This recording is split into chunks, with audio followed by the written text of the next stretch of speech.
Imagine back to pleasant times spent as a child or a teenager. Earlier times in your life that you can recall, particular events, perhaps a family vacation, a championship Little League game, or even a family picnic that bring back fond memories. Life seemed wonderfully carefree and every day was a new adventure to you. Then something terrible happens, an event powerful enough to shake your very existence. And life, in some ways, is never quite the same.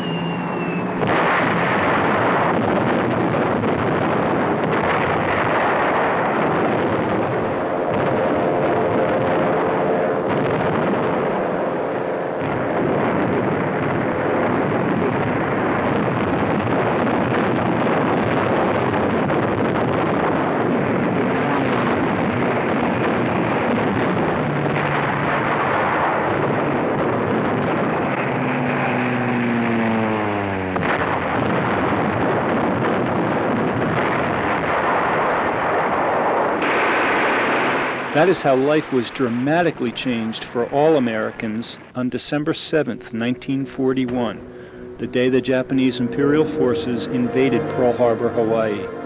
A day that some who you may know remember. A day that altered life as they knew it and also altered the face of world history forever. Although I was only 6.5 years old, I'll never forget the day that we heard about Pearl Harbor. It was a Sunday night.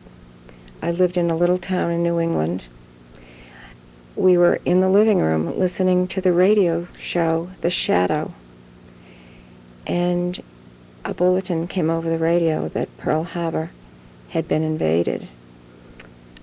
I was frightened by the reaction of my parents. My mother started to cry. And I was bewildered. And it changed the whole feeling of my family at the time. And I think I lost a little innocence that a 6-year-old has at that age, a little carefree part of my personality, because everybody was very, very frightened. Family members were volunteering for the service. The feeling of patriotism was amazing. I have never felt it in my whole life from the way it was at that time.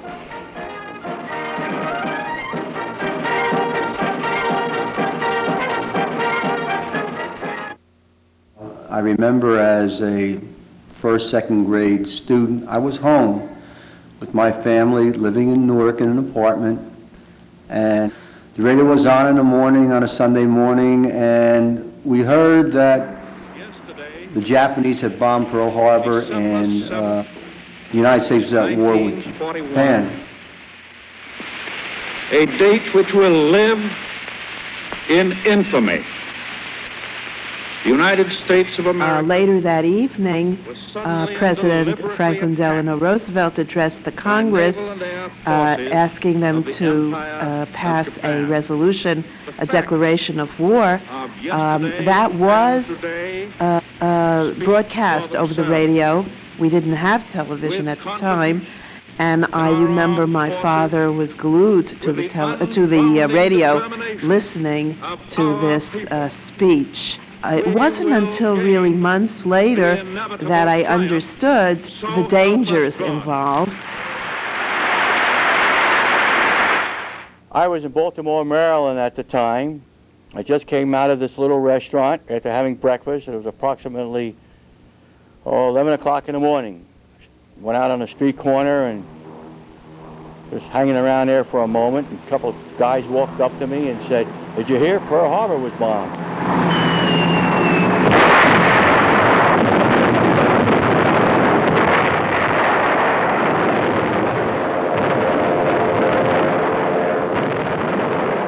The bombing was a real surprise, and we had no idea how bad it was. In fact, we never thought it was as bad as it really was. And of course, it was like a bolt out of the blue. We knew there was some political tension over in the Far East, and it was around Indochina, which is where Vietnam was. But we certainly didn't expect that. We knew that there were Japanese envoys in Washington coming to talk about all this tension. But the bombing was a real surprise.